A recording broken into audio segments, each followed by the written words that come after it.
ஏதாவது கோயில் இல்லா ஊரில் குடியிருக்க கூடாதுவாங்க. ஆனா ஊரு பேரு நாகர்கோயில் அப்படின்னு வச்சிருக்கிறது பெரிய அழகான விஷயம். நீங்க என்ன சொன்னா கைதிட்டுன்னு எனக்கு தெரியும். அதுக்காகத்தான் அப்படி. அது மட்டும் கிடையாது, மக்கள் திலகத்துக்கு கொடுக்கறதுக்கு கொடைவள்ளல் தன்மையை சொல்லி கொடுத்த நம்ம ஒழுங்கின சேரில் பிறந்த எம்ஜிஆர் சிவாஜி கால் சீட்டை வாங்குறதுக்கு முன்னாடி முதல்ல NS கிருஷ்ணன் கால் சீட்டை வாங்குன்னு சொல்ற அளவுக்கு ஒரு பெரிய மனிதர் இந்த நாகர்கோவில் மண்ணுக்கு பெருமை சார். இதெல்லாம் எதுக்காக சொல்றேன்னா, நல்ல ஒரு இங்க வந்திருக்க எல்லாருமே ஒரு நல்ல விஷயத்துக்காக கூடியிருக்கேன் சார். இருக்கிறதுலே சிறந்த தானம் என்னென்னமோ சொல்லுவாங்க, கண் தானம், ரத்த தானம்.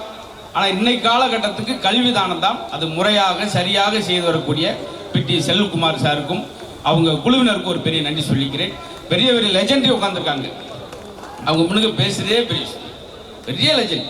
தொடர்ந்து ஒரு 12 படம் மெகா கிட்ட ஆக முடியும், அப்படி எடுக்க முடியும்னா அது இயக்குனர் சிகரம் எங்களுடைய பாக்கியராஜ் சாரால் மட்டும்தான் தொடர்ச்சி. இப்போ நிறையா சொல்லுவோம். இப்போ நீங்கள் என்னன்னா தைரியம் உட்காந்துருக்க, மழை வராது.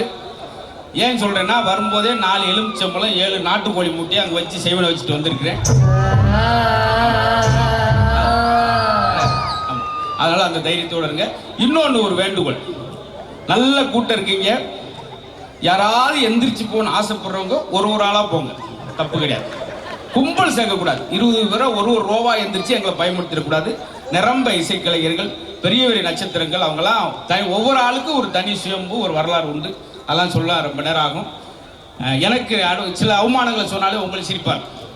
இங்கே வரும்போது நாகர்கோயிலில் அந்த இடத்துல நின்று ஒரு டீ குடித்தேன் சார். ஒரு 4 பேர் செல்ஃபி எடுத்தாங்க.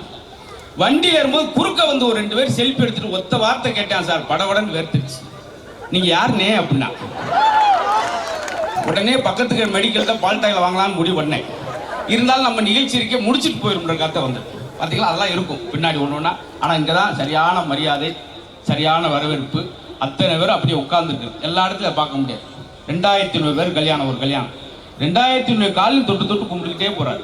பிரமிச்சுட்டாங்க. இதாயா மரியாதை? என்னங்க எல்லாரும் காலையும் விழுந்துட்டு போறாரு, எதுக்குங்க கேட்டா, என் செருப்பு எதுவும் போட்டிருக்கான்னு தெரியல சார். அதை பார்த்தீங்களா, 15 பேர் சிரிக்கிறதுக்காக வெக்கம் இல்லாமல் நான் நாகர்கோயிலிருந்து மதுரையிலிருந்து இங்கேருந்து கிளம்பி வந்தேன். இந்த 15 பேர் தான் சிரிப்பீங்கன்னு எனக்கு தெரிஞ்சா உங்களுக்கு வாட்ஸ்அப்லேயே அந்த ஜோக்கை அனுப்பிச்சுட்டு ஊர்லேயே இருந்துருப்பேன். உங்களை தொடக்கத்திலே ஒன்று கேட்டுக்கிறேன் சார், நீங்கள் சிரிக்கலாம் கூட நான் சங்கடப்பட மாட்டேன். பக்கத்தில் சிரிக்கிறாலும் முறைச்சு போக்காமல் உட்காருங்க. உங்களை காலில் விழுந்து கேட்டுக்கிறேன். அப்படின்றது அதெல்லாம் ரொம்ப நன்றி. இப்படி ஆறுதலுக்காக தான் சிரிக்கிறாங்க சார். நாங்கள் யார் தெரியுமா? யாரு? கனவு கண்ணி. அப்போ நாங்கள் கடல் பண்ணியா? அதாவது எடுத்தோடனே எங்களுக்கு ஒரு அவமானம் இல்ல சார். பெண்கள்னா கலைமகள் அம்சம். அப்போ நாங்கள் கலைவாணி வம்சமா சார்? எனக்கு தெரிஞ்சு இந்த மாதிரி தான் சார். இதிகாசம் புராண காலத்திலிருந்தே நம்மளுக்கு ஆண்களுக்கு மரியாதை இருக்கா சார்? விசேஷம் வச்சா கூட அவங்களுக்கு தான் வளகாப்பு. ஆம்பளைக்கு ஒரு ஈயக்காப்பு, ஒரு புத்தள காப்பு. நம்மளுக்கு பாதுகாப்பே இல்லாம உட்காந்துருக்காரு. என்ன அர்த்தம்? அவருக்கு பாதுகாப்பு இல்லைன்னு அர்த்தம். பார்த்தாலும் தெரியலையா சார்? இங்க இருங்க, பெண்களுக்கு அத்தனை பேர் தமிழ்ல இருக்கு. பேதை, பெதும்பை, மங்கை, மடந்தை, அறிவை, தெரிவை, பேரிளம் பெண். ஆண்களுக்கு என்ன பேர் இருக்கு சொல்லுங்க? இருக்கு. எங்க மதுரையில ஆண்களுக்கு ஒரு 4 பேர். லூசு பைய, கிறுக்கு பைய, முட்டா பைய, தெண்டச்சோர்கள். ஏன் நாங்களும் தானே சார்? எல்லா இடத்துலயும் சார். நீங்க யோசிச்சு பாருங்களேன் சார். உண்மையிலேயே ஒரே ஒரு கேள்வி கேட்கிறேன். இருக்கிறதுல கடினமான விளையாட்டு எதை சொல்லுங்க பாக்கலாம்? நீங்களே சொல்லுங்க. நம்ம தமிழர்களுடைய ஜல்லிக்கட்டு விளையாட்டு தான் இருக்கிறதுல கடினமான விளையாட்டு. இல்ல அது ரொம்ப ஈஸி மேடம். ஏன்னா கொம்பு ஊத்தி குடல் வெளியே வந்து அவனே கட்டப்பில் அள்ளி போட்டு ஓடிடு ஆஸ்பத்திரி. ஜல்லிக்கட்டுல ஒரு ஆம்பளை பொழைச்சிருவான். சரி. ஆனா தாலிக்கட்டுல எந்த ஆம்பளும் பொழைக்க முடியாது. சரிங்களா? எல்லாரும் கைத்தல கொடுக்குறாங்க. ஆமா, அது கேமராமேன் தாலி கட்டும் அப்படியே இருங்கன்றார். பின்னாடி திரும்பி பார்த்தா முது வரைக்கும் போட்டிருக்கேன் முடிச்சு. 36 முடிச்சு. அது எப்படி இருக்கு பாத்தீங்களா சார்? உண்மையில பெண்கள் எதை செஞ்சாலும் ஒரு அர்த்தம் இருக்கு. என்ன சொல்றீங்க? உண்மையில நல்லா ரசிக்கக்கூடியவங்க பெண்கள் தான் சார். எங்களுக்கு தான் சார் பாட்டு போட்டிருக்காங்க. மணமகளே மருமகளே வா வா. நான் வந்துட்டாங்க பாத்தீங்களா? மணமகளே வானோனே வந்துட்டாங்க. மனது காலை எடுத்து வைத்து வா வா, குணம் இருக்கும் குலமகளே வா வா, தமிழ் கோடி வாசல் திறந்து வைத்தோம் வா வா. உங்களுக்கு அடக்கம். நான் சின்ன வயசுல இருந்து இந்த பாட்டு கேட்கிறேன் சார். ஆமா. அது என்ன உங்களுக்கு மட்டும்தான் அந்த பாட்டு? மணமகளேன்னு பின்னாடி ஒருத்தர் செம்ராய்டு மாதிரி வரானே ஆம்பளை, அவனுக்கு ஒரு பாட்டு போட்டீங்களா சார் என்னைக்காது? மணமகனே மணமகனோட போட தேவையில்ல. சரி. மடப்பையலே மடப்பையலே வா, அவன் சந்தோஷமா இருக்காங்க சார். அது வாசல் வந்தோன்னே வலது காலை எடுத்து வச்சு தாயி. ஏன் இவனுக்கு என்ன காலே இல்லையா? சரி வேற நாளை வேற வழி இல்லாம போன் கால் எடுத்து வச்சு போனேன். போன் காலா? போ ஹியூமர் குறையுது சார். போ சிரிப்பு குறையுது பாத்துக்க சார். நாங்க வலது கால் எடுத்து வச்சு உங்க வீட்டுக்கு வந்ததுக்கு அப்புறம் தான் சார் உங்களுக்கு அதிர்ஷ்டம் வந்துச்சு. இந்த அண்ணன் கேட்டா தெரிஞ்சு நீங்க வந்த பின்னாடி அதிர்ஷ்டம் மட்டுமா வந்துச்சு ஆண்களுக்கு. சரி. கொலஸ்ட்ரால் வந்துச்சு, சுகர் வந்துச்சு, பிபி வந்துச்சு. 4 மாசம் கழிச்சு ஆம்புலன்ஸ் வந்து ஏறி போயிட்டேன். பாத்தீங்களா? சும்மா கை தட்டுவாங்க சார். பெண்கள் எதை செஞ்சாலும் ஒரு அர்த்தம் இருக்குது. சத்தியமா சொல்றேன். நடு வகுடு எடுத்து. ஆமா. அந்த அக்காவை பாருங்களேன். ஆனா உனக்கு ரொம்ப அது கான்ஃபிடன்ட். இவ்வளவு கூட்டத்துல உனக்கு அங்க தெரிஞ்சா அந்த பிங்க் கலர் புடவை கட்டிருக்காங்கல்ல, கியூட்டா இருக்காங்க. நடு வகுடு அது பையமா? எதாவது சொல்லன்றக்கா ஒரு சாக்கு போக்கு. இருங்க சார். நடு வகுடு எடுத்து நடுவுல குங்குமம் வச்சிருக்காங்கல்ல. ஆமா. என்ன அர்த்தம்? என்ன அர்த்தம்? குங்குமம் நிறைய இருக்குன்னு அர்த்தம். இல்ல சார். ஒரு பக்கம் பிறந்த வீடு, இன்னொரு பக்கம் புகுந்த வீடு, ரெண்டையும் ஒரு பெண்ணானவள் இணைக்கிறான்னு அர்த்தம். இணைக்கிட்டேன். இப்ப மணமகள் பாட்டு போட்டா என்ன பாட்டு போட? நம்ம அன்புக்குரிய விஷால் சார் வந்திருக்காங்க. ஒரு பெரிய கரகோஷம் கொடுத்து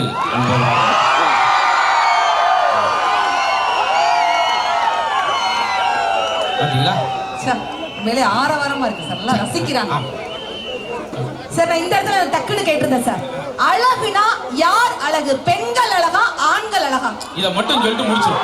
பெண்கள் தான் அழகுனா ஒரு கைத்தல கொடுக்க பார்க்கலாம். ஆண்கள் தான் அழகுனா ஒரு கைத்தல கொடுக்க பார்க்கலாம். அவர் ஒரு ஆளு ரெண்டுக்கு கை தட்டிருக்க. நீ இன்னைக்கு என்ன ஆவேன்னு பாப்போம்டா. அப்படி சத்தியமா சொல்றேன். இத்தனை பெண்களை வச்சுட்டு நான் சொல்றேன். மேடையில இத்தனை பேர் வச்சுட்டு அழகிகளை வச்சுட்டு சொல்றேன். சத்தியமாக பெண்கள் நாங்க தான் சார் அழகு. நீங்க அழகுனா நாங்க பேரழகா இருந்துட்டு போறோம். ஆனா ஒரு விஷயம் சார். என்ன? இப்ப அழகுன்னு சொன்னீங்க இத்தனை பெண்கள். ஆமா. யாரா ஒரு ஆள் எந்திரிச்சு சொல்லுங்க. அதே போல ஆண்கள்ட்ட உங்கள்கிட்ட வந்து ஒரு பொண்ணு நான் தான் அழகின்னு சொல்லிச்சுன்னா ஒரே ஒரு கேள்வி மட்டும் கேள்வி. என்ன? எங்க ஆதார் கார்டு போட்டோ காயமான்னு சொல்லுங்க. கண்ணு கன்னியாகுமரியில இருக்கும், வாய் வத்தால புள்ள எடுக்கும், மூக்கும். நம்ம படத்தை பார்த்து நம்மளே அதிர்ச்சியானது ஆதார் கார்டு. நாகர்கோவில போட்டு விடுங்க. ஏற்கனவே பேரரசு கேட்டிருக்காங்க. மேடையில இத்தனை யோகர் இருக்காங்க, இயக்குனர்லாம் இருக்காங்க. ஆமா. ஆனா இப்போ ஒரு ஜிகே கொஸ்டின். முதல்ல திகில் படம் ஹாரர் மூவி எடுத்தது யார் தெரியுமா? முதல் திகில் படம் பேய் படம் எடுத்தது யாரு? யார் சார்? நம்ம ரேஷன் கார்டு போட்டோ எடுத்தவங்க தான். நம்ம போட்டா பார்த்து நம்மளே அதிர்ச்சியாய் போட்டு போயிடும். பாத்தீங்களா? சார் உண்மையில நேத்து காலையில் நடந்த சம்பவம் சார். சொல்லுங்க. நேத்து காலையில எங்க அப்பா போலீஸ் அரெஸ்ட் பண்ணிட்டாங்க சார். அப்படியா? எதுக்கு? ஆமா சார். நேத்து காலையில மேடம். ஏன் தெரியுமா சார்? பல அம்மையா கேக்குறாங்கன்னா கொஞ்சம் ஆர்வமா தான் கேக்குறாங்க சார். போலீஸ் அரெஸ்ட் பண்ணிட்டாங்க. எதுக்காகமா? நான் வீட்ல மயில் வளர்த்தா தப்பாமே. ஆமா, அது தேசிய பறவை இல்ல. அது நான் தான் சார். யாரும் கோச்சிக்கிறாங்க? இந்த இடத்துல உண்மையிலேயே சொல்ல வேண்டிய நான் தான். நீங்களா? 7 வருஷத்துக்கு முன்னாடி உண்மையிலேயே எங்க அப்பா போலீஸ் அரெஸ்ட் பண்ணிச்சு. ஏன் சார்? அப்புறம் புலி வளர்த்தா சும்மா விடுவாங்களா? பாத்தீங்களா சார்? ஏன் எல்லாரும் கைதிட்டாங்க? இப்பதான் புலி குழம்பு சாப்பிட்டு வந்தாங்க சார். பெண்கள் நாங்க நினைச்சா சிகரத்தை கூட தொட முடியும் சார். இந்த இடத்துல எல்லா பெண்களும் ஆண்களே கைதிட்டு. ஏன்னா இப்ப கூட நம்ம சுனிதா வில்லியம்ஸ் அவர்கள் ஒரு நாள் 2 நாள் இல்ல, சுனிதா வில்லியம்ஸ்ங்கிற ஒரு பெண் 286 நாட்கள் விண்வெளியில போயிருந்துட்டு இந்த பூமியில கால் பதிச்சிருக்காங்கன்னா அந்த சிங்க பெண்ணுக்கு ஆண்களும் சேர்ந்து கைத்தல கொடுக்கலாம். ரொம்ப சந்தோஷம், ஏத்துக்கிறோம். 286 நாள் போனாங்கல்ல. ஆமா சார். எல்லா சீரியலும் சுனிதா வில்லியம்ஸ் போட்டீங்கல்ல. 3 பேர் செம்பராட்டு குட்டி மாதிரி நாங்க போயிருந்தோம். ஆண்கள் யாராவது ஒரு நீச்சல் போட்டீங்களா சார்? அதுல வந்து வில்மோர் பாவம் பால் கூட குடிக்காம வந்தாருங்க. Willmore sir. பெண்கள் நாங்க இன்னைக்கு நாசாவுக்கு போறோம் சார். அவ்வளவுதான், நாங்க நாசாவா போறோம். அவ்வளவுதான். இது ரொம்ப சந்தோஷம். சமையலை பாராட்டணும். இப்ப எல்லாருடைய பெண்களுடைய கைத்தட்ட நான் வாங்கி காமிக்கட்டுமா? சமைக்கிறத விட ஒரு கஷ்டமான ஒரு வேலை இருக்கு மேம். தேவயானி மேம் நீங்க சொல்லுங்க. மேம் சொல்லுங்க. சமைக்கிறத விட ஒரு கஷ்டமான ஒரு வேலை என்னன்னா அத நாங்க சாப்பிடுறதா? சாப்பிடாமையே ஆண்களுக்கு தொப்பை வருது நான் கேக்குறேன். ஏமா குப்பையா போட்டா தொப்பையா தான் வரும், சாப்பாட போட்டா தாங்க வயிறு வரும். இல்ல சார். இப்ப பாருங்க பெண்கள் எல்லாம் கைத்தட்ட போறாங்க. சமைக்கிறத விட ஒரு கஷ்டமான ஒரு வேலை என்னன்னா இன்னைக்கு என்ன சமையல் பண்ணலாம் அப்படின்னு முடிவு பண்றதுதாங்க கஷ்டமான வேலை. அதெல்லாம் அப்படி இருக்கீங்க. என்ன சமைச்சு என்ன தட்டிலே ஓடுறீங்க? ஊர நெட்ல தானே ஓடுறீங்க. ஒன்னு சொல்றேன். ஒரு சாப்பாடை சாப்பிடணும் ஆம்பளை என்ன சார் சொல்லணும்? என்ன சொல்லணும்? ஆனா சாப்பிட்டு என்ன சொல்றான்? சார் உங்க கிட்டி கீழே விழுந்துருச்சு பாருங்க. அப்படியா? ஏன் பித்தப்பை பிரிஞ்சிருச்சு கூட சொல்லு. ஒரு அர்த்தத்தோட அதே போல ஒரு சாப்பாடை சாப்பிட்டோம்னா அது மறக்காத அளவுக்கு நெஞ்சிலே நிக்கணும் சார். அன்னைக்கு ஒருத்தன் சாப்பிட்டே நெஞ்சே நின்றுச்சு. இதெல்லாம் உண்மையிலே நல்ல நகைச்சுவை. நீங்க வேணும்னே உட்காந்துருக்கீங்க, அதுக்கு நான் ஒன்றும் செய்ய முடியாது. சார் உண்மையிலே சார், இப்ப நீங்க எல்லாம் பொங்கல் வைப்பீங்க. நமிதா மேம் பொங்கல் வைப்பீங்களா உங்க வீட்ல? அதெல்லாம் வைப்பான். பொங்கல் எங்க தலைவர் கேளுங்க, விஷால் கேளுங்க. விஷால் சார், விஷால் சார் உங்க வீட்ல பொங்கல் வைப்பீங்களா? ஆனா நமிதா மேடம் பக்கத்துல இருக்கலாம், அவங்க குசாலா இருக்காரு இன்னைக்கு. மொத்தத்துல அஜா குஜாலா இருக்கிறாங்கன்னு சொல்லுங்க சார். எங்க வீட்லலாம் பொங்கல் வச்சா எங்க வீட்டுக்காரு பொங்கப்பானை எடுத்து வெளியே வச்ச உடனே பாரதி பொங்கப்பானை வச்சாச்சு வீட்டுக்குள்ள போனே அனுப்பிச்சு விட்டுருவாரு சார். எதனால? நான் கேட்டேன், ஏன் மாமா பொங்கப்பானை எடுத்து வெளியே வச்ச உடனே பாரதி உள்ள போன அனுப்புறீங்கன்னு கேட்டேன். என்ன சொன்னாரு தெரியும்? என்ன எங்கிட்ட வாட்ஸ்அப்ல சொன்னாரு பாகிராஜ் சார் என்ன சொன்னாரு தெரியும்? ஏன்னா உங்ககிட்ட தான் இது கேட்டே ஆகணும். பாகிராஜ் சார் என்ன கேட்டாங்க? கடைசி வரைக்கும் வராது போல, கொடுத்ததே 7 நிமிஷமா. ரோஹிணி மேம் என்ன கேட்டாங்க? தீனா சார் என்ன கேட்டாங்க? என்ன கேட்டாங்க? பொங்கப்பானை எடுத்து வெளியே வச்ச உடனே இது மட்டும் காமெடியா மட்டும் இல்லாம இருக்கட்டும், 15 நிமிஷம் வேஸ்ட் ஆயிருக்காங்க. பூரா பருதி வச்சு போயிருக்கோம் நாங்க. பொங்கப்பானை எடுத்து வெளியே வச்ச உடனே பாரதி உள்ள போன்றுவார். ஏன் மாமான்னு கேட்டேன். என்னை நாட்டு சக்கரன்னு நினைச்சு தூக்கி பொங்கப்பானைக்குள்ள போட்டுருவாங்களா? இதை தூக்கி எங்களை கிணத்துல தூக்கி போட்டுருவாங்க பேசாம. ஆனா உண்மையிலே எப்பயுமே எங்க வீட்டுல சாம்பார் வைக்கும் போது என்னை கிச்சனுக்குள்ளே அனுப்ப மாட்டாங்க. உங்களையா? ஆமா. என்ன உள்ள தூக்கி போட்டுருவாங்க. ஏன்னா நான் தான் வீட்டுல பெரிய பருப்பு கோவத்துல உங்களுக்கு. அதுக்காக சில விஷயம் சொல்றதுல ரொம்ப அழகா நிறைய யங்ஸ்டர்ஸ் இருக்கனால ஒரு கேள்வி கேட்கிறேன். நட்பு பெருசா காதல் பெருசா? ரைட். ஏன்னா காதல்ங்கிறது வெறும் முத்தத்தின் சத்தம், நட்பு தான் ரத்தத்தின் யுத்தம் அப்படின்ட்டு சொன்னா இந்த இடத்துல கேக்குறேன் சார், காதலுக்கு அழகு முக்கியமா இல்லாட்டி அறிவு முக்கியமா? காதலுக்கு அழகு முக்கியமா அறிவு முக்கியமா? அழகுதான் முக்கியம். ஏன்? அறிவு இருந்தா அவன் எதுக்குமா காதலிக்க போறான்? உடனே ரிசல்ட் வந்துடும். இப்போ கல்யாணம் முடிஞ்சவனுக்காக ஒரு கொஸ்டின் கேட்கிறேன். அழகான பொண்டாட்டி கிடைச்சா அதிர்ஷ்டசாலியா, அறிவான பொண்டாட்டி கிடைச்சா அதிர்ஷ்டசாலியா? இந்த யார்கிட்ட கேட்டாலும் சொல்லுங்க, பொண்டாட்டி இல்லாதவங்க அதிர்ஷ்டசாலி. தாலி கட்டவங்க எல்லாம் நீங்க கை தட்டு கொடுக்க கூடாது. ஏன்னா சாப்பிட்டு இருக்கான். சரி. திடீர்னு கூப்பிடுறான். மரகதம், என்னங்க உன்னை கல்யாணம் 30 வருஷம் ஆச்சு, இன்னைக்கு தண்ணி ஒரு சமையல் ஒரு மாற்றம். என்னங்க சொல்றீங்க? உன்னாலாம் கருப்பு முடியா கிடக்கு, இப்ப வெள்ளை முடியா கிடக்கு. இவ்வளவுதான் மொத்த மாற்றம். சார் நான் இந்த இடத்துல ஒரு கணவன் மனைவி சண்டைக்கு ஒரு தீர்வு சொல்றேன் சார். முருங்கைக்காயை விட அடுத்தது பவரா இருக்கும். ஐயோ பாக்கிற சார் இழுத்து விட்டேன் சார். யாரெல்லாம் கணவன் ஆண்கள் என்ன உறைஞ்சு போய் கேட்கிறாங்க சார்? ஜோக்கு கேட்டான். ஆண்கள் நல்லா கேட்டுக்கோங்க. யாரெல்லாம் மனைவிய 8 செகண்ட் கெட்டி பிடிக்கிறாங்களோ அவங்களுக்கு 80% நோயே வராதா சார்? அப்படியா? ஒரு ஆய்வு அறிக்கை சார் படிச்சேன். இவரெல்லாம் 4 மணி நேரம் கட்டி பிடிச்சாரு, அதுக்கு எடுத்து விட்டுக்காரு, அறுவாட வந்துட்டான். அவன் எங்க வரான்? அப்புறம் அவர் சம்சாரம் கட்டி பிடிச்சா நான் கிளம்புறேன். இல்ல இல்ல சொல்றேன், எதுவுமே நம்ம தெளிவா சொல்ல வேண்டிய கட்டாயத்துல ரொம்ப அழகான மேடை சார்.